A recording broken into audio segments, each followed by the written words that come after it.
Hello guys, welcome back in our YouTube channel academic discussion. I hope आप सभी अच्छे होंगे। मैं बता दूं, मैं भी बढ़िया हूं।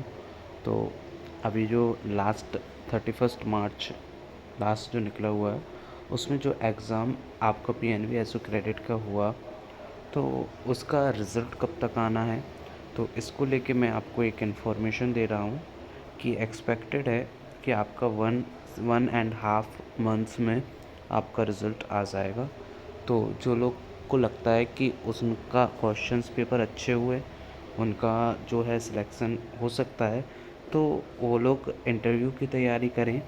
और जिनको लगता है कि बिल्कुल ही अच्छा नहीं हुआ है और उनके चांसेस कम हैं, तो उनको कोई और चीज़ें देख लेनी चाहिए।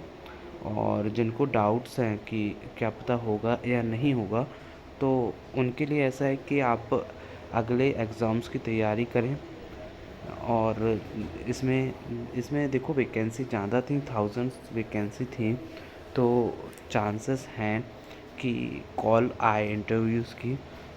और जैसे भी एग्ज़ाम्स सबके हुए होंगे, उस हिसाब से ही मेरिट आएगी।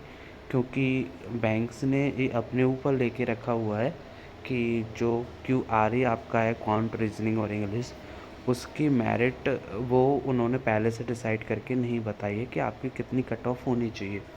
मतलब वो क्वालिफायर था ना, तो क्वालिफायर मार्क्स उन्होंने बता के नहीं रखे हैं। बट ये है कि जितनी भी एप्लीकेशंस आई होंगी, और उनके जैसे 8000 कुछ एक वो आई हैं एप्लीकेशंस, और वैकेंसीज थाउजेंड्स थी। अब एग्ज़ाम देने कितने पहुँचे, उस पर डिपेंड करता है कि उन लोगों को सिलेक्ट करने के लिए आपकी QRA की मिनिमम कट ऑफ कितनी रखें, जिससे कि वो आपका क्वालिफाई हो सके। तो इसके हिसाब से मुझे लगता है कि कट ऑफ कम ही रहने वाले हैं, क्योंकि रीजनिंग और क्वांट दोनों के पेपर टफ बताए गए हुए हैं। तो हो सकता है कि वो वैकेंसी के हिसाब से देखते हुए, क्योंकि थाउजेंड्स वैकेंसी बहुत होती हैं, तो पहली बार इतनी बम्पर वैकेंसी निकल के आई हुई हैं PNB में। लास्ट बार 200 वैकेंसी आई थी, इस बार थाउजेंड्स आई हैं। तो उस अकॉर्डिंग देखा जाए तो आपका QRA बहुत लोगों का निकलेगा, क्योंकि कट ऑफ बहुत कम रहने वाली है। एंड आपका जो प्रोफेशनल है उसके बेसिस पे आपकी मेरिट बनेगी। तो इंटरव्यू कॉल्स भी ज़्यादा लोगों को आएंगे, और फिर उसके अकॉर्डिंग ही आपका सिलेक्शन होगा।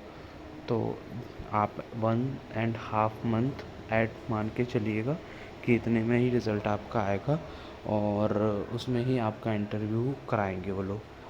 तो आपको बस यही बताना था। Thank you so much.